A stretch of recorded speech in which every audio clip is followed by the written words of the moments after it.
Just a second. Okay.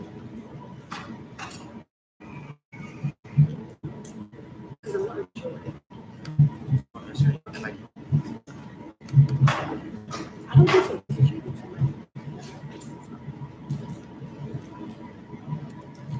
Really?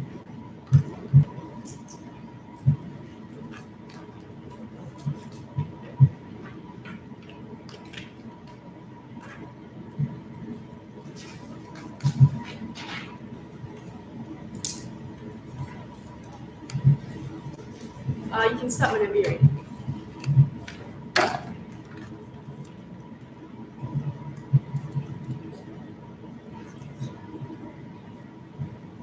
Environment is the best gift that has been obtained by all the lives on Earth. But still, the government house believes that protecting and making sure all the lives are in a safe zone is far better than saving the nature itself. As the government opening theme for today, this house would stop all funding to and plans for climate conservation and instead increase preparedness for an apocalypse. We are doing this in order to protect all the lives in the nature before it is too late in this case. Before I would like to move on to my arguments, I would like to give you a proper format of what I am going to say today. I will be talking about three most important things, in which the first thing is that I'm going to tell you why is it necessary for us to stop all the funding and the plans for climate conservation. And then I'll be also be telling you how to increase the preparedness for an apocalypse and also the benefits that we are going to obtain through that. As before I would like to move my arguments, I would like to define a few words in the proposed topic here. Is that stop all funding to and plans for climate conservation. It means that whatever the projects that are going to leave a positive impact on the environment in the future or currently being carried out in the current time frame, everything we are going to stop that immediately for the betterment of our nature, or should I say, for the lives themselves.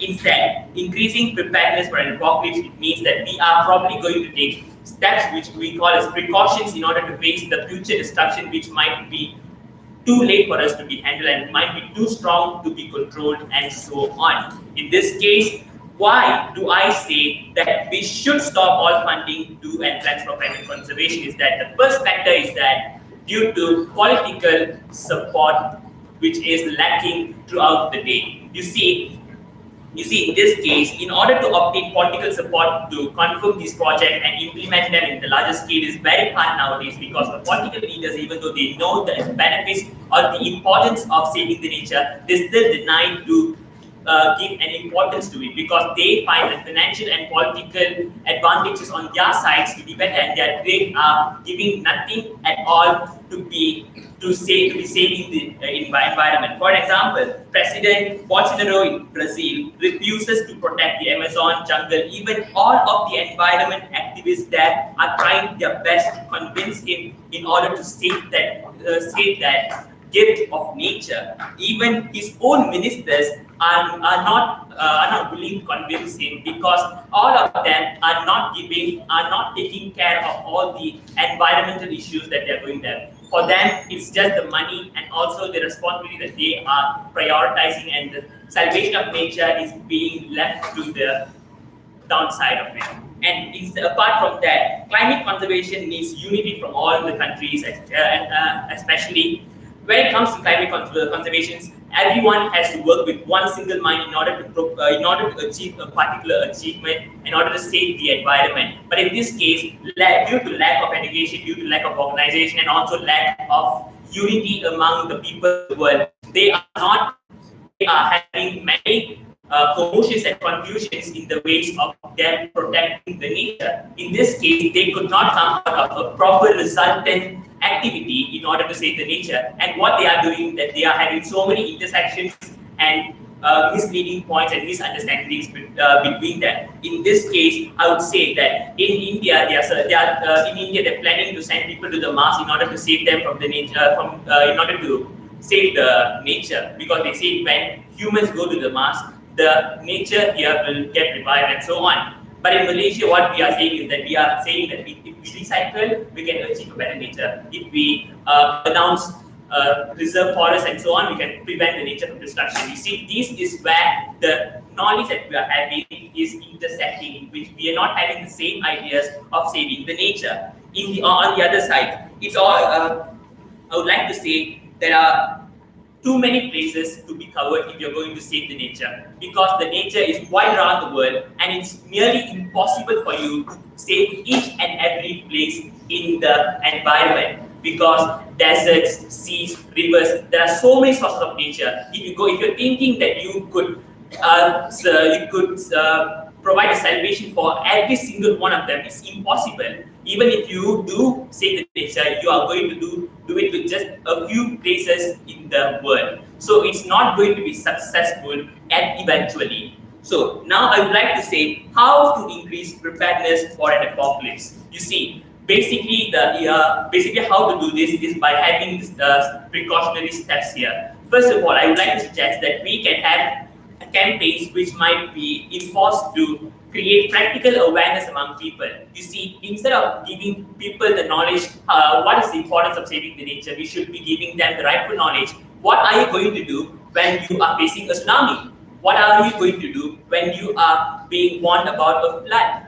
That knowledge is what that is being required here in order to save the lives and also the quality of their lives. You see, by doing this, we can ensure that all the lives are being saved, being in a safe zone, and then after we clear up all the consequences produced by the environmental disasters, we can actually work on how to improve them. We can actually work on how to keep them away the next time. But the nearest thing here is the destruction. So we have to think about how to call it out from our side and stay on the safe zone.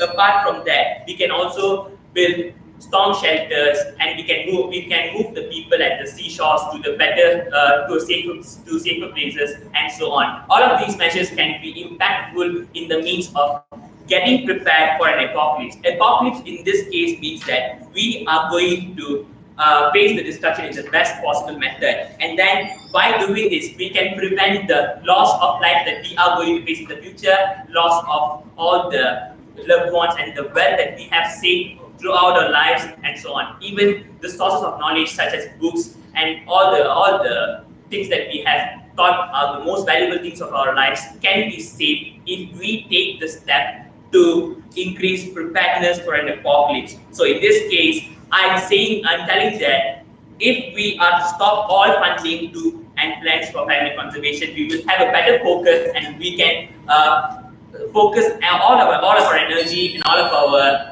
financial improvements in order to make ourselves in the safer zone by trying to face the apocalypse that we might not be able to avoid at the best way possible. Thank you very much. All right, thank you, Prime Minister, for that speech. I call upon the Leader of Opposition to start the opposition match. Here.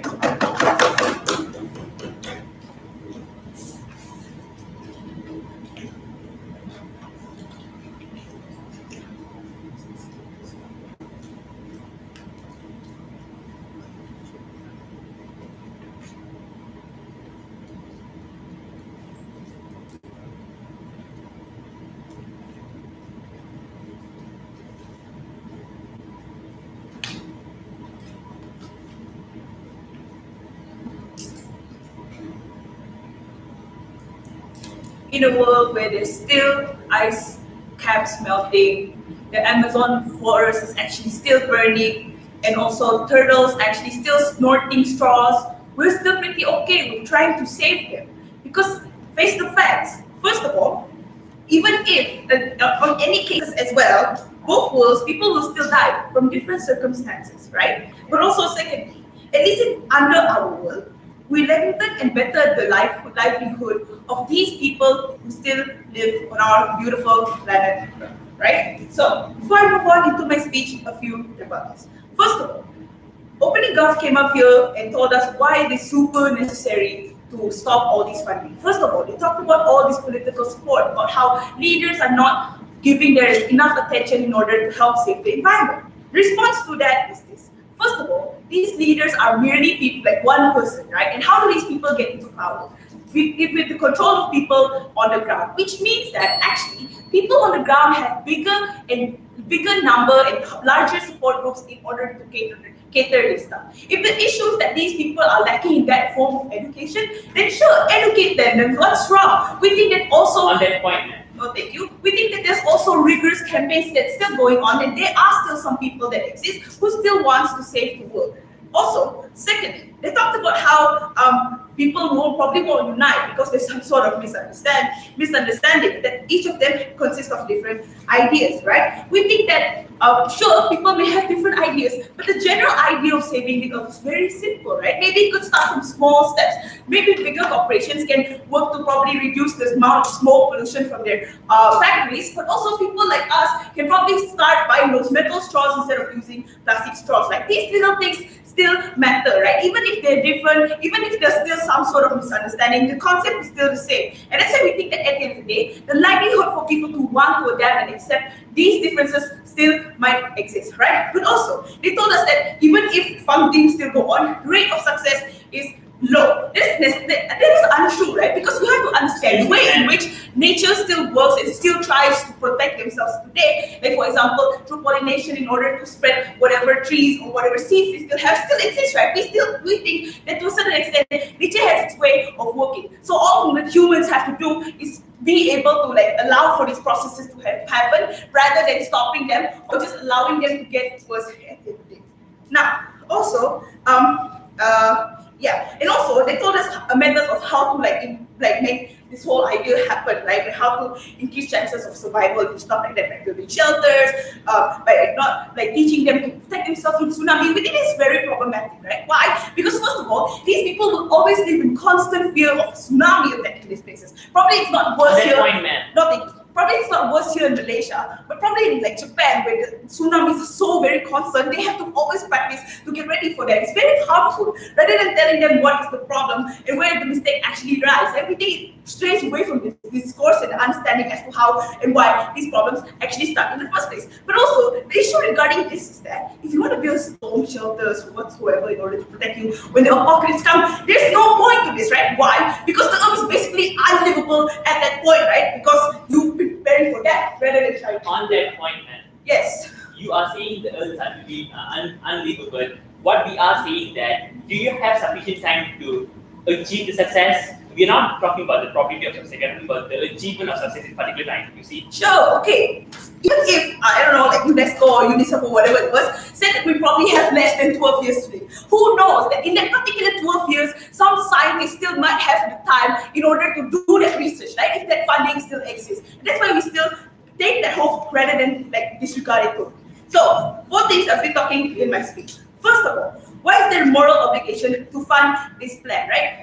Simple. The reason is you fucked up, you face your consequences, right? So now we want to protect the environment for like future generations, right? Because we are the ones who have been using them first, we're the ones who have been harming them first. And we think that the moral obligation comes directly to those who are in responsibility and should take responsibility of their actions, right? That's why we think that like the impact from this, at the very least, that people in the future are able to learn from what we are doing now, right? With simple steps, and if this continues to practice, people can also practice it like in the future as well, right? This is why we think like generally why they have the moral obligation to do that. But also, secondly, what is a life well lived, right? We think that under their world, like despite doing all these efforts in order to protect themselves from apocalypse and to provide shelters and to have some sort of education regarding how you can survive an earthquake or tsunami, like I said, there's always been this constant fear. And what happens is that probably they'll try to do other impulsive stuff, right? Because the idea of the end of the world is so close, therefore I should cater to my own life instead of being selfless for people, right? And we think that the idea that just society in general is a kind of general that society that lacks empathy and understanding into improving and caring for others. On the other side, it's most likely for people to have that feel good feeling because they're always contributing and like helping each other in such a communal way to protect our environment, right? And we think it's much more better, something also very hopeful to ensure a much more livable society in the future. Now, then we also think that death is not absolute, right? You may say that, like everyone knows that the apocalypse is scary, etc., right? But we think that there are many factors as to when a person may die. So no matter how long or how much you have prepared for the apocalypse, it's more likely that probably you die in accident tomorrow or whatever it is, disasters that may happen. We think that that's like also logical in that sense, right? It means that this apocalypse is still very far-fetched idea, and it's very hard for people to predict and also have the kind of preparation for whatever that death idea that they imagine, right? Also, fourthly, let's look at the condition of an apocalypse. Like I said, no matter how much you prepare, you never specifically know how this apocalypse may be like, right? What it could be. It could be like the earth flooding all over again, or probably the whole earth now like on fire or stuff like that. Probably maybe our food supply probably ending. Like all these possibilities, and it still requires a lot of funding, right? And we think that rather than allowing it to deteriorate even worse, we still think it's better for us to have that earth, right? In order to have that funding in order to like conserve all the resources, right? Like under our world, what we're trying to prove is that regardless of many efforts, right? Both sides people will still die in that sense. But under our side, we're the side that allows for future generation to also enjoy the beauties and also the greatness and beauty of nature and also life in itself. For all these reasons, I'm proud to. Thank you.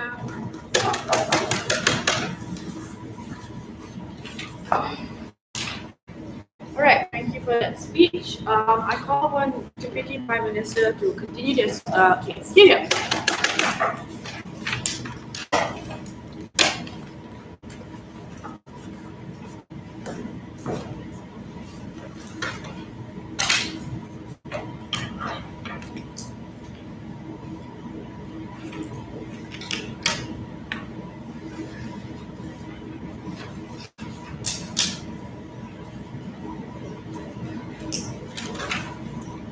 Actually, can you all hear me fine? Am I loud enough? Yeah.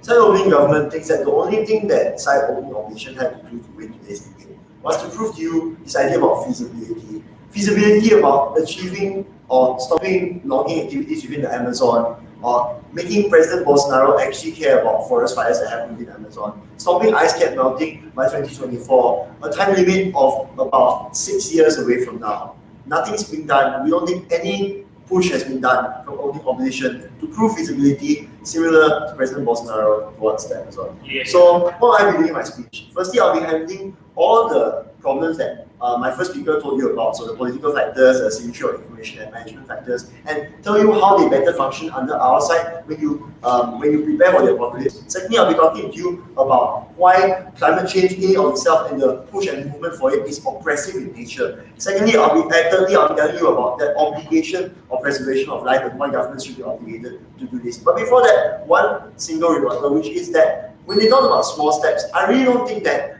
purchasing a metal straw, which was propped up by capitalistic structures, will really save a seal every day. Neither do I think the saving of that seal will stop the melting of polar ice caps, or will it stop the burning of the Amazon rainforest. I generally think that the small steps and the movements that they have been talking about on the side opening opposition have led to a general trend of complacency. A trend of complacency that you're actually doing something, you're making a push that matters, even though it doesn't. People think that they're saving climate change when they buy those metal straws, when all they're doing is putting money in the pockets of capitalists. They think that climate change is being solved, and that's a bad thing. So how do we solve the political factors that come into play when you talk about climate change, when you change it to a strategy of increased preparedness for the apocalypse? We think that the general narrative that most politicians use to defend their actions against climate change would be that it's not their fault, that they're doing it, that climate change is natural in nature. The natural climate change stance has been pushed by Donald Trump, by multiple US politicians and multiple developing nation politicians. They all say that they're not responsible for it. What happens when you change the narrative and you flip it and say, look, these are things that are happening, we need to prepare for them now, these are the effects, and that's the only reason you need to prepare for them. It fits into this rhetoric that climate change, it fits into a rhetoric used by politicians to defend themselves that climate change is natural. It isn't dependent on proving that climate change is actually the fault of these politicians, or proving that it's the fault of industrialist companies countries, developed nations. So it means that politicians and their parties are now more readily able to support these pushes for increased preparedness for the populace, because there's no sense of guilt tripping. There's no sense of accepting their wrongs when they have pushes for increased preparedness. Secondly, we think there's also a management factor that comes into play. When you want to manage multiple areas, such as when you do in climate change, you have to manage for the forest in Bhutan. You manage the polar ice caps. You need to manage the Amazon rainforest through multiple countries. It requires a cohesive sense of communication throughout all these systems. My first speaker has told you how there's a lack of this. There's a lack of communication. The alliances that will put the Paris Treaty to try and stop climate change and to push for conservation has failed immensely. Even though Brazil agreed to it, they still did not honor it. Next, how do we handle the asymmetry of information, and why is it better handled under our side? So there's two reasons why we saw this problem of asymmetry of information. We think that you don't require specialized knowledge in order to understand that building a storm shelter will stop you from dying, or building hail shelters will stop hail from crushing your houses. We think that because of this non-specialized knowledge, it's easier for people on the ground, people that don't have formal education, that don't understand things like the heat island effect. All of these things, they're more ready to accept and embrace these forms of pushes for increased preparedness. Secondly, we think you can also more viscerally see the effects of building these specialized areas for preparing the apocalypse. It's easier to get support from these people. It's easier to push politicians to support these ideas because they want to get re-elected. So why is climate, secondly, moving on to the next issue, why is climate change inherently oppressive? We think that climate change and the source of it comes from developed nations themselves, and we don't think it's very fair, and it only is very fair that they push the burden of climate change onto the sources they call on now, which are developing nations as a whole. They need to, we don't think it's fair that these developing nations are forced to shut down crucial industries which they require to survive in order to correct the mistakes of developed nations that are profiting from it right now. So why is it justified that we allow industries like mining or logging, industries that are based primarily in the primary sector and that are crucial towards the economies of these developing nations to continue? Firstly, we think that it's extremely crucial to their survival. So very little social welfare goes towards poor areas within these developing nations to begin with. They require these industries to put bread on the table. They don't rely on anyone else other than the wages which they earn from a day-to-day basis. Secondly, we don't think it's fair, on the concept of fairness, that these people from the developing nations, especially poor people, are forced to accept criticism from developed nations that they are the ones who own up for climate change. They're the ones that have to stop cutting down the forest, that have to stop burning the rainforest because apparently the white people had nothing to do with it. Thirdly, we think that these economic industries enable these poor and rural areas within developing nations and the developing nations themselves to grow into economic industries. So they lose out on their right to development within the future. They're forced to take on a burden which they never really consented into post-colonialism. So what's the comparative under their side? They might give you some kind of funny argument about how poor people won't be able to access these preparedness for the apocalypse. We said the comparative under their side isn't exactly very rosy either. Understand that while funding the climate conservation, less social welfare ends up going towards them, because funding climate conservation is something that's extremely expensive, extremely pricey. So minorities and other problems which are deemed lesser within these developing nations' parliaments end up getting sidelined. So these minorities do end up still suffering under their side, because the process and the extremely long process of achieving the climate conservation, if it's even possible, ends up hurting these people irreversibly, basically crippling their economies and forcing them to starve. So at the very least, we think that discrimination can be easy. It's easier to hold these people accountable for discrimination under our side, because at least under our side, it's easier to see the absence of physical structures within these poorer areas. It's easier to call them out rather than the poor people saying that they're doing nothing to solve climate change or to push for climate conservation within their areas. It's easier to call out the government for this. Thirdly, why is there an obligation to preservation of life? And I understand this fits in, this tackles the whole obligation to people in the future. We think you need to honor the right of people to self-defense. What is that honor? What's that right to self-defense? It's the right to protect yourself from a future which is inevitably doomed to die. We think as long as the government makes steps and takes steps in order to prolong someone's life period, at the very least, we think they're doing their job by enabling these people to have that self-defense against a climate that they were never born into, a climate that they never consented to be born into, and from accepting problems that people in the past had to make for them. Thank you. All right, thank you for that speech. I call upon Deputy Leader of Opposition to give their speech. Here.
Madam Chair, I would rather live a life where I would be enjoying my life, knowing that I can stay like breathing and enjoying life, rather than living preparing myself for death. Right? So my speech would be simple. I would rebut whatever comes from Sam and Street. I would and I would tell you like why you should have sided with OO in the first place, right, for this debate, right? So let's move on. So Steph already told you about like how this moral obligation works, right? We think that you as a first world country you as a developed country already fucked up. That means you have to repair it, right? Which means that you're gonna hold this moral obligation that you have to fix whatever that you already have done, right? Which means that whatever harms you already did in the past for you to get there, right? That's where like it relates to the point where like funding is very important, right? Which means that these countries are the ones who will be able to give out the funding in the first place, right? We think that when this rich country can do that, that means that they are obligated to do so, right? Because I understand like it's important because at the current moment, right, we are in a radical move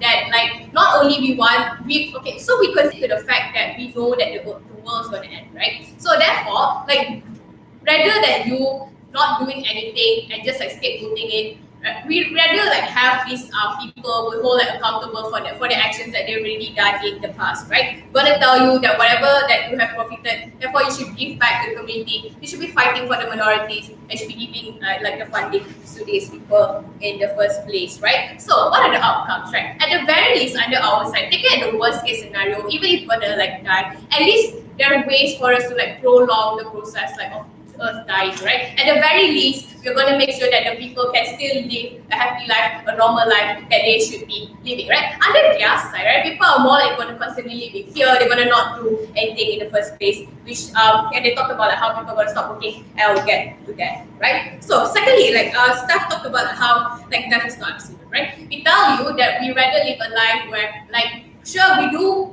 notice the problem, but at the end of the day, we try to do something about it, right? That means that actions were taken rather than you just agreeing that you're going to die and therefore going to prepare to die. Because in the process, Steph already told you, in the process of you trying to like fix things, trying to prepare for the apocalypse, you might also die because of heart attack, etc. Right? So therefore, like we think that the quality of life, people under their side are more likely to be fearful, are more likely to be worried about the consequences that they may or may not facing in the future. But at least under our side, we tell the people that it's okay. At least we're doing something here. Like sure, we're gonna like we take the like we do consider the fact that we are preparing also, but like at the very least that we're not going to stop all these fundings in the first place. Right? That means that our people under our side are going to enjoy life. We're like going to more discoveries to find out ways to like fight with this environmental problem, right? So then move on, like how like sure they talked about like how they asked us to prove about the feasibility of us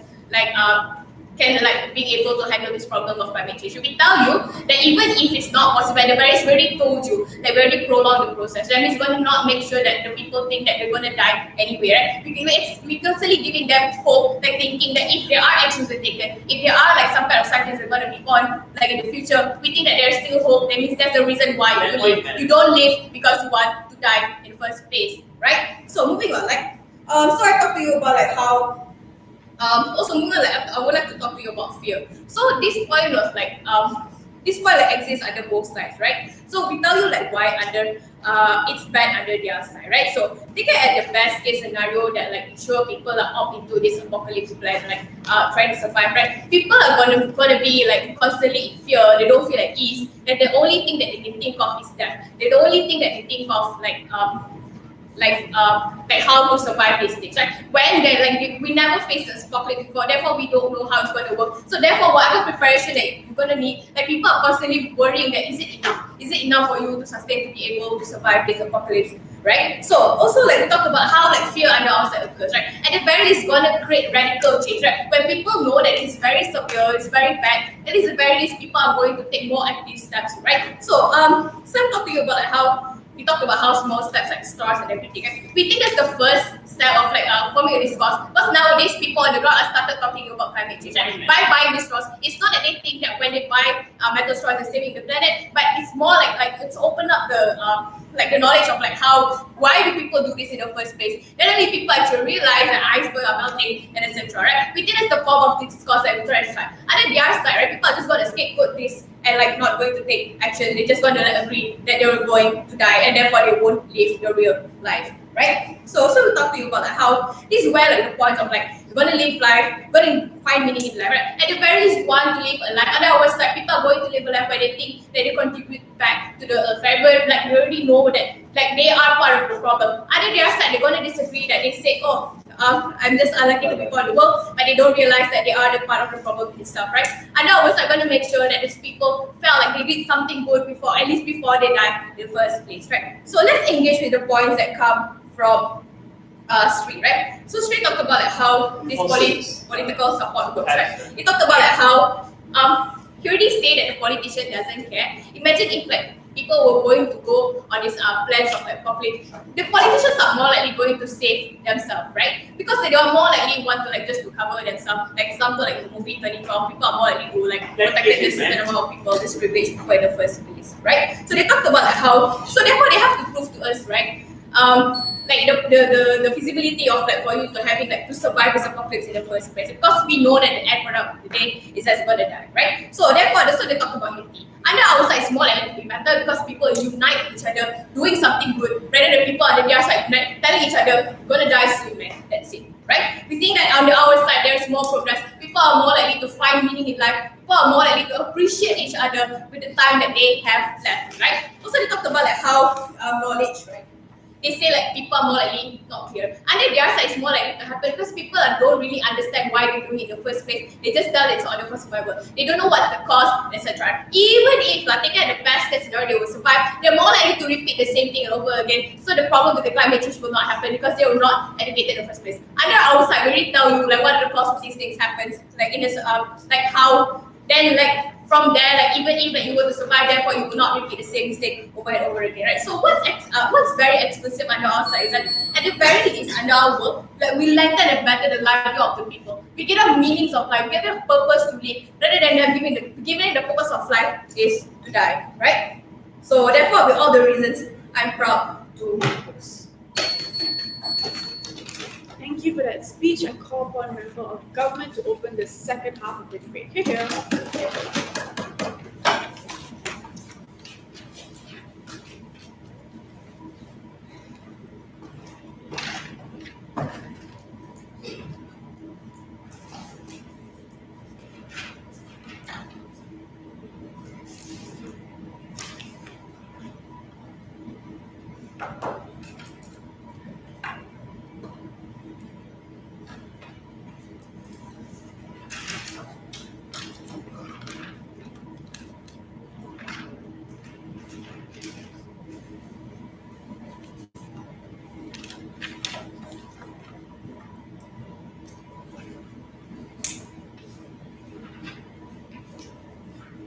Panel, I think that side opening opposition has already lost this debate at the point at which they mischaracterize the point of this policy and what we are ultimately planning to achieve by switching to preparing for an apocalypse over that of preparing for climate change. Because realize that opening opposition said that the earth would inevitably die. What this then means is that they concede to the fact that climate change is irreversible and is ultimately going to end in apocalypse. If that is true, I don't really see the purpose of them wanting to give people a prolonged life just so that they can have a few more generations of people seeking meaning.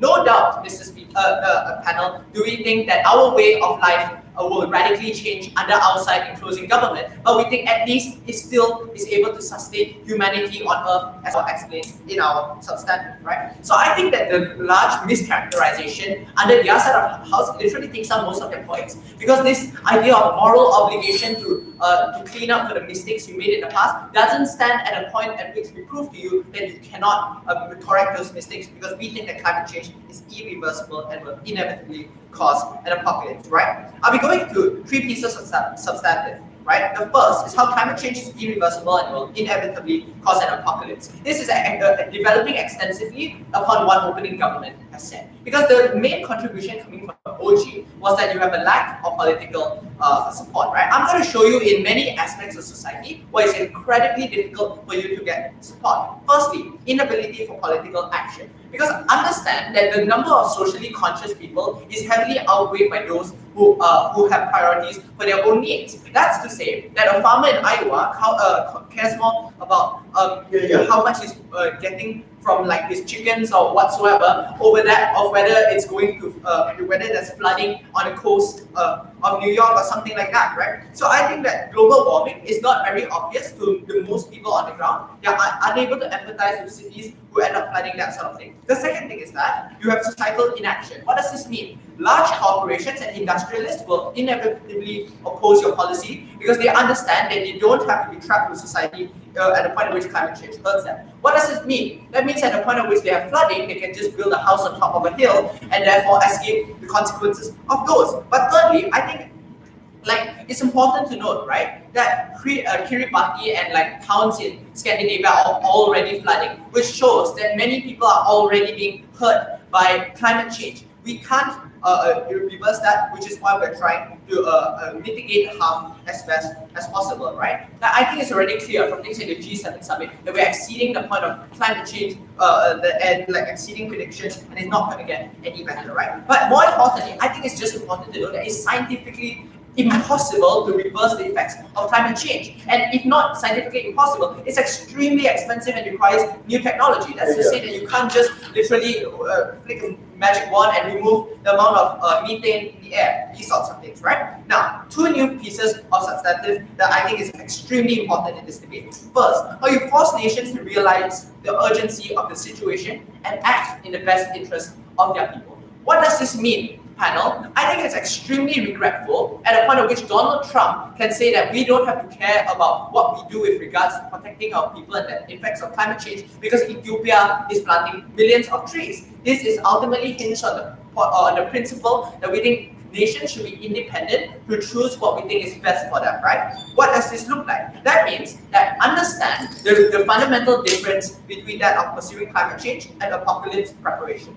Because climate change is something that can only succeed at a point at which literally all 190 plus countries work together. That's to say, if 100 countries work together and Amazon forest continues to burn, it won't work out. What happens at the point we tell people that you have to prepare for your own well-being means that if we accept the fact that climate change will have consequences, but then it is up to you as a country to decide how you change. That means that each country has a moral obligation and responsibility to each of their citizens and can't push that blame to someone else and say that just because this other country is doing something, we don't have to care about that. Why do we think this is extremely effective? Because as mentioned before, there are certain countries which have less political capital to push for things like climate change. At the point at which you put it at an individual basis, we think you are successful. But third thing, right, is that we think that this is something that OG largely missed out. Why do we think it's very effective and extremely efficient in protecting the world at the point at which you push for things that prepare you for an apocalypse, right? Because understand that the status quo, things like metal straws and whatsoever, are extremely minute and unable to change things, right? But more important than that, like companies are not really doing it. right? Why do we think the point at which you start apocalypse preparation is much more, much better, right? Because the point at which you build a dam to prevent a flood, or you build is the point at which people realize the enormity of the situation and realize what it actually helps them. Because just imagine someone in a rural town seeing a solar panel, unable to understand the benefits of that solar panel, and then seeing, look, it's a dam that's protecting my town from a flood. I think the short-term realizations that people have on the ground, especially at the point at which education is scarce in many areas, and so they're unable to understand the importance of these things, mean that people, when they see the instant benefits, that things that are included in apocalypse preparation, means that they're most likely to have things like political popularity, and you're able to have more lobbying power for things like that. That's fast things, right? But I think also it appeals to your personal safety, right? The fact that, because understand that many people see the effects of climate change, but don't necessarily believe it's climate change, as agreed by both opening houses. In that case, I think that when the government says that there's an apocalypse coming, some people are able to see the consequences of that. It appeals to their personal safety, and our corporations and individuals realize that and will start to push for ideas that is much more effective to get more political lobbying power, that sort of thing, right? Now, what does our world look like, right? Because, okay, we'll take our very worst case scenario, right? People walk around in hazmat suits, you are eating GMO crops, there's like dams preventing flooding, and you have masks. Why is this inherently better? Because if we start now, we're better able to mitigate the harms that will happen in the future. We prevent more harm from being flooded. No doubt will our way of life change radically, right? But understand that for the future generations that continue to sustain and live in this earth, it will be fine, because our satisfaction is inherently built upon our expectation of life. And if that reality of living in a world in which you have to wear masks is one in which you grow up in, we don't think there's much of a problem. We think at least you continue to sustain humanity. For all those reasons, we're very proud to propose.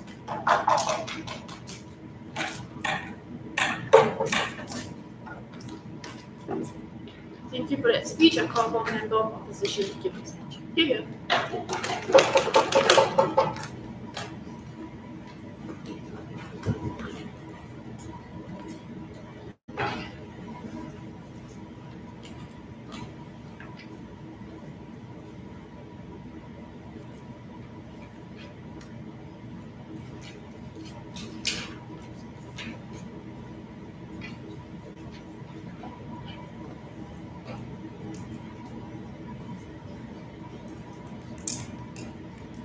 That you want to maintain. But yes, sure, before that.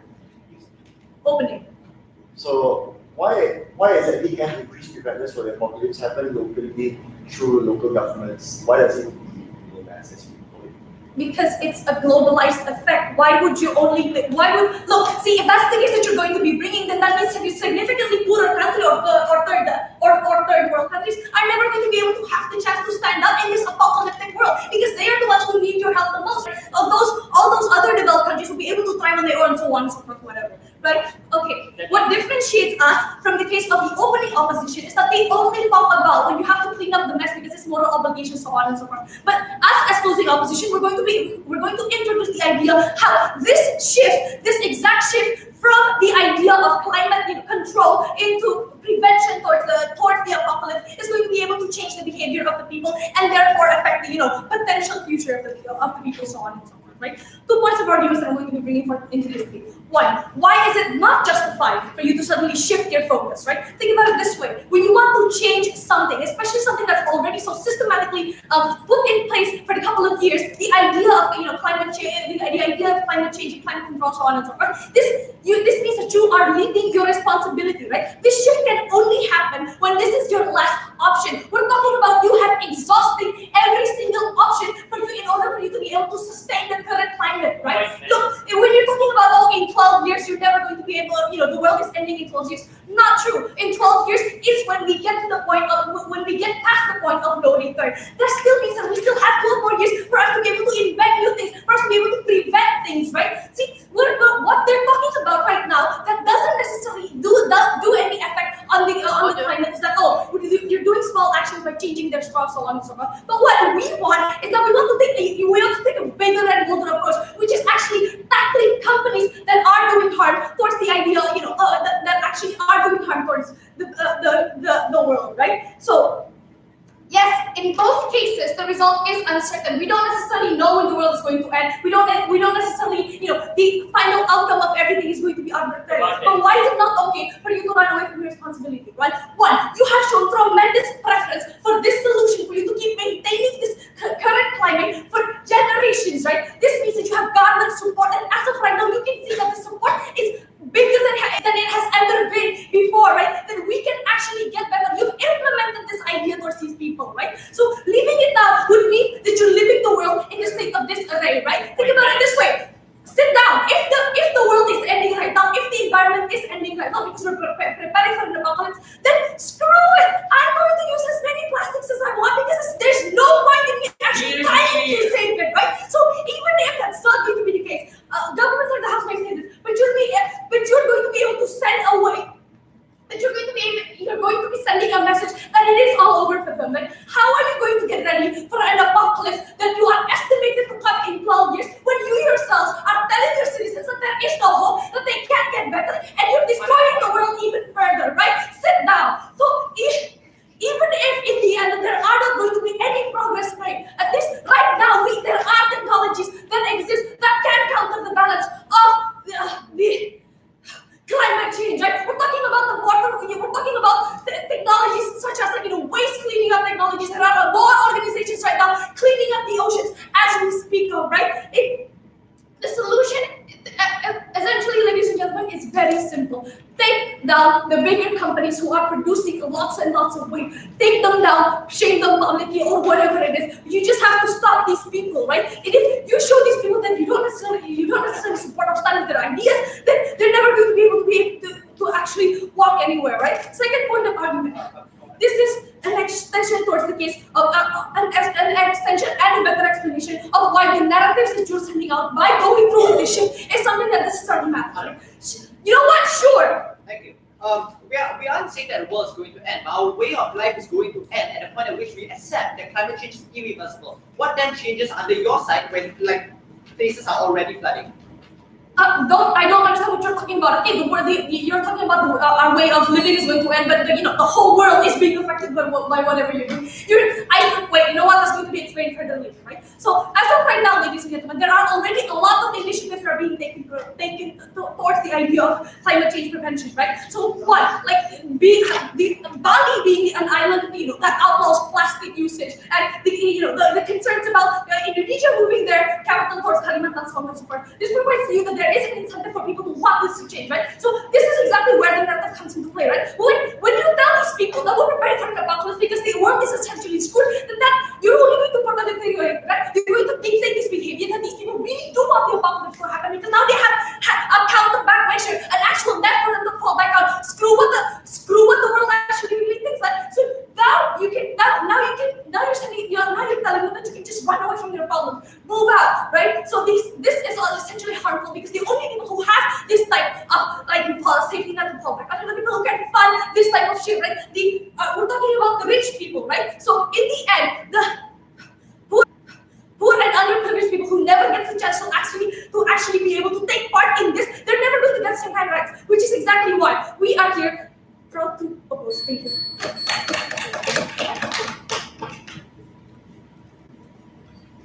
Thank you for that speech. I call upon Government Whip to sum up the government back here.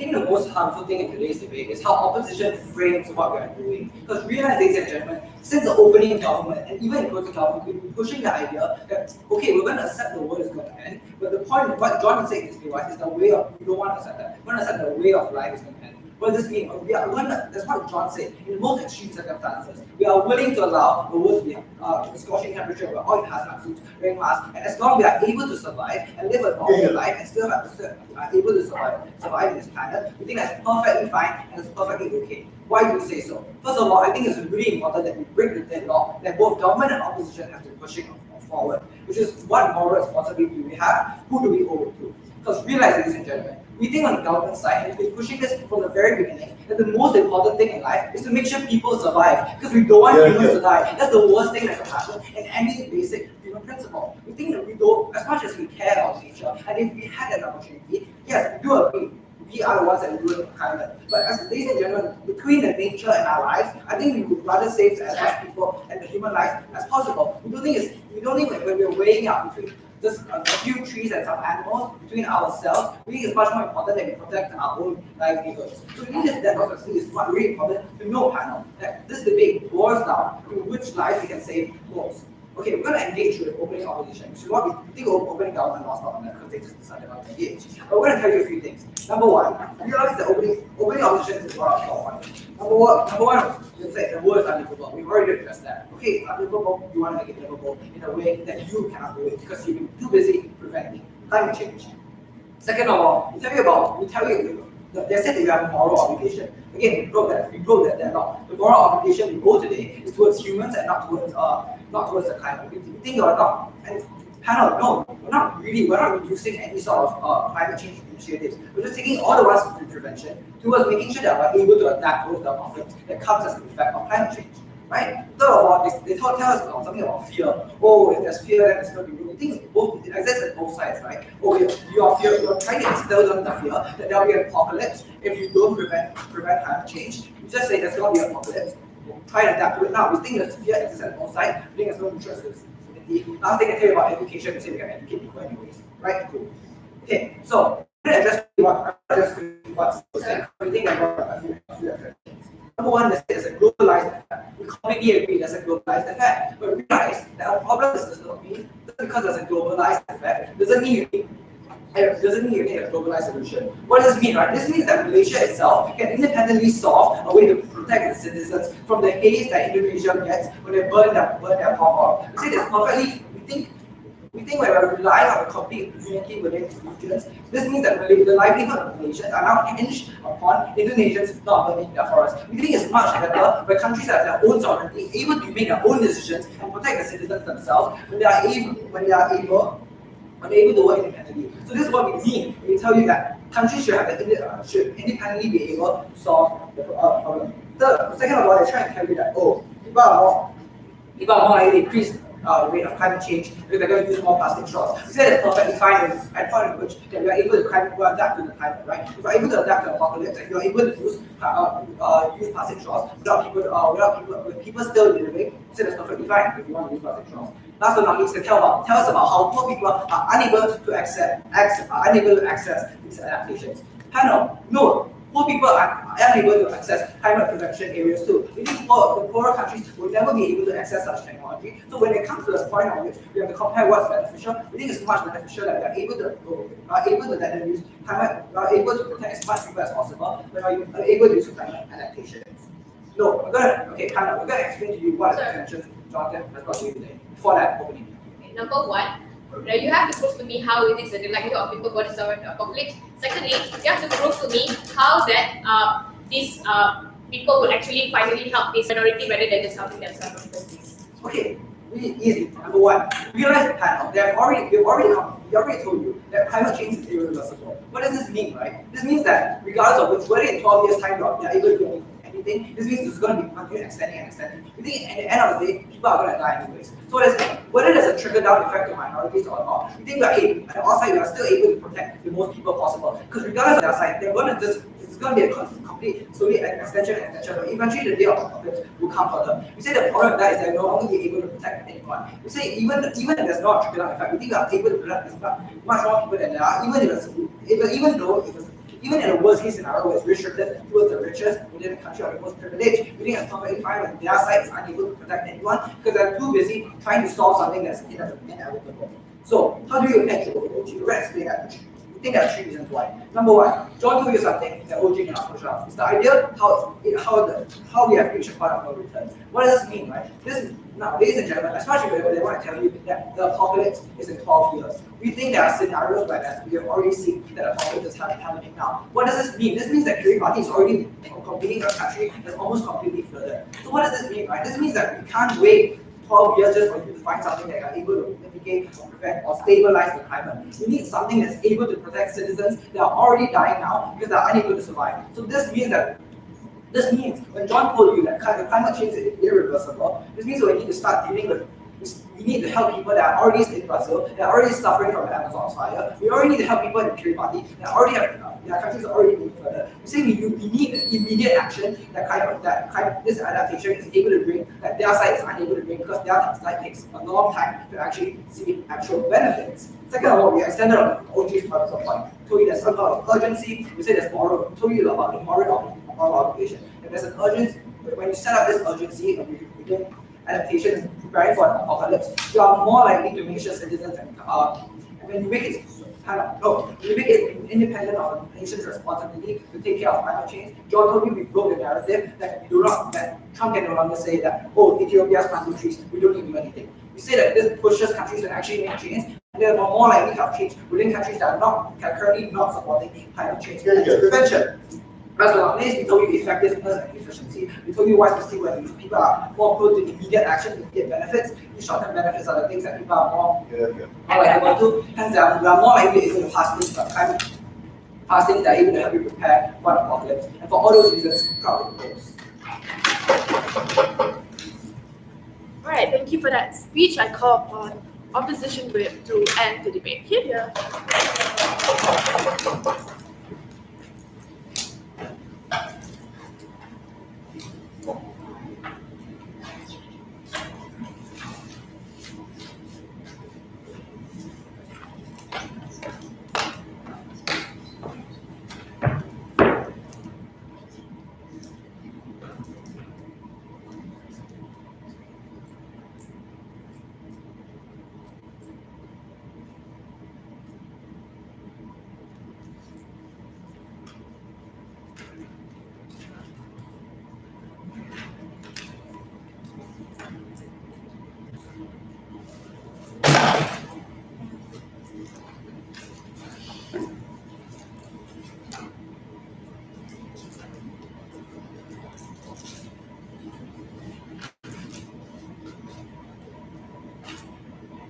The question is, if you already have something that's progressive enough, we need to gamble and start everything with zero with so much uncertainty that you cannot predict, ladies and gentlemen.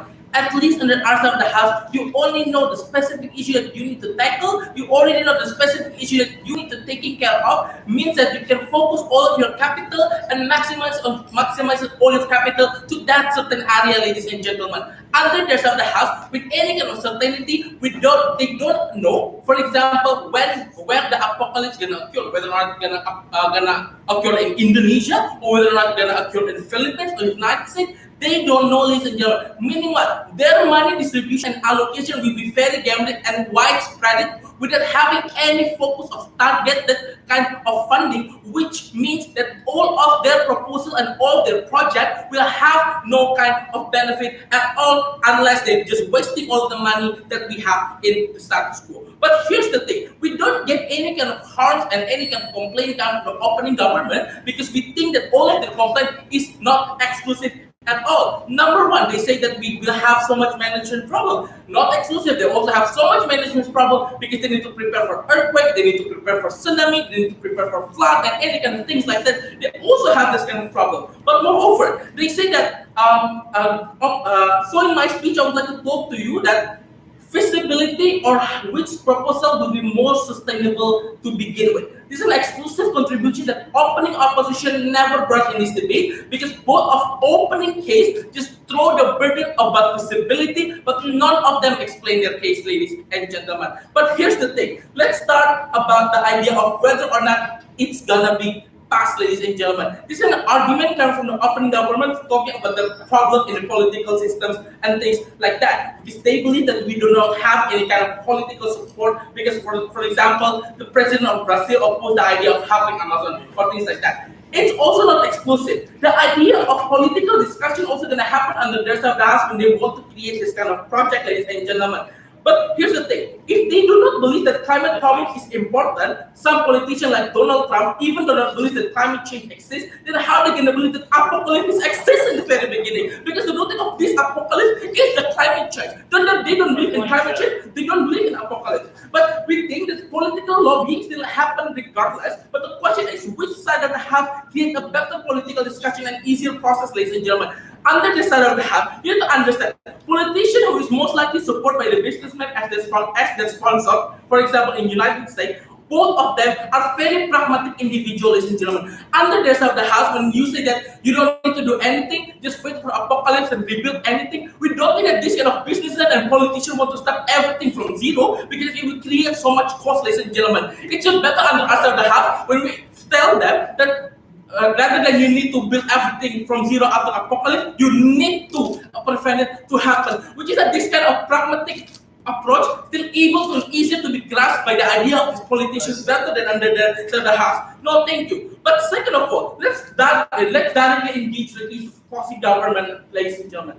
They say that climate change is irreversible because it's very expensive. Under the rest of the house, it's also going to be very expensive. They never explain to you why it's going to be cheaper under the rest of the house. But here's the thing.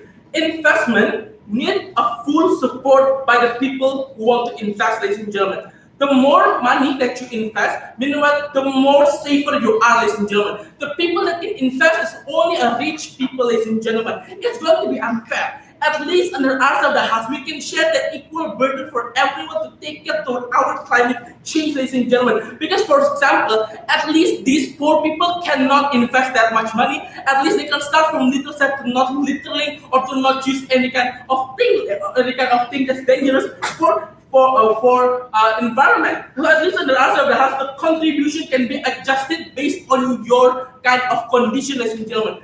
Under the side of the house, the only people that are able to claim this kind of benefit and protection is the people that can give more money, ladies and gentlemen, because it's going to be super hard under their side of the house, ladies and gentlemen. But if they talk about how climate change under our side of the house need to have consent and fully support like everybody, we think that under their side of the house, it's going to need to be fully support. For example, if they want to prevent earthquake, for example, this earthquake happened because there's a tectonic plate between that exists in Asia, for example, ladies and gentlemen. Meanwhile, it's still like a fully support for all of the countries in Asia also to work together to prevent this kind of apocalypse, ladies and gentlemen. So we don't think under the side of the house why there has never been any exclusive in this debate, ladies and gentlemen. I don't understand. But here's the thing: under the side of the house, if they want to talk about the effectiveness, here's the thing: they say that people will understand if you create bunker and any kind of thing, ladies and gentlemen. Here's the thing, under the rest of the house, your funding will also be fairly spread without any argument, ladies and gentlemen. But even if apocalypse is irreversible and inevitable under the rest of the house, we believe that why our proposal is still better. For example, now when Arctic starts to melt, maybe when apocalypse happens, it happens in the form of flood. But for example, when you stop this kind of conservation, this kind of climate will be getting harmful, ladies and gentlemen. For example, 5 years from now, Arctic completely melted, then the apocalypse model and form also going to change, ladies and gentlemen, in the form of tsunami, for example, with bigger damage. Under the surface, you need to understand. The stop of this kind of conservation will equals to the faster movement and growing of apocalypse. Meaning what? If you stop this kind of climate conservation, this apocalypse will happen even faster with the possibility of bigger damage, ladies and gentlemen. This kind of consideration need to be taken by the government side of the house. How they adjust toward this kind of condition that's getting worse and unpredictable, ladies and gentlemen. But what is the positive contribution that we told you after on cost opposition? We told you behavior of people and the rest of the house is going to be very hard because people start to be careless. it will relate to the feasibility, because when people start to be less scared, they're less likely to opt in into any kind of discussion to talk about whether or not their proposal is going to be beneficial or not, ladies and gentlemen. We don't think it's going to be exist, ladies and gentlemen, without the participation of people to discuss about that, because on the other side, the half people will be very careless. But we also told you the technology right now is start to. There's so much researchers start to want to invest. For example, nowadays you already have an edible utensil and another kind of technology that's very innovative. Under the surface, you will kill the intention of every researcher that want to create a betterment only for the betterment for the rich people. 1% that only get the benefit from a whole kind of apocalypse, ladies and gentlemen. That's why we don't think that this is exclusive. We're proud to close this debate. All right, thank you so much for that super fun debate. You guys will find out the decision. Okay.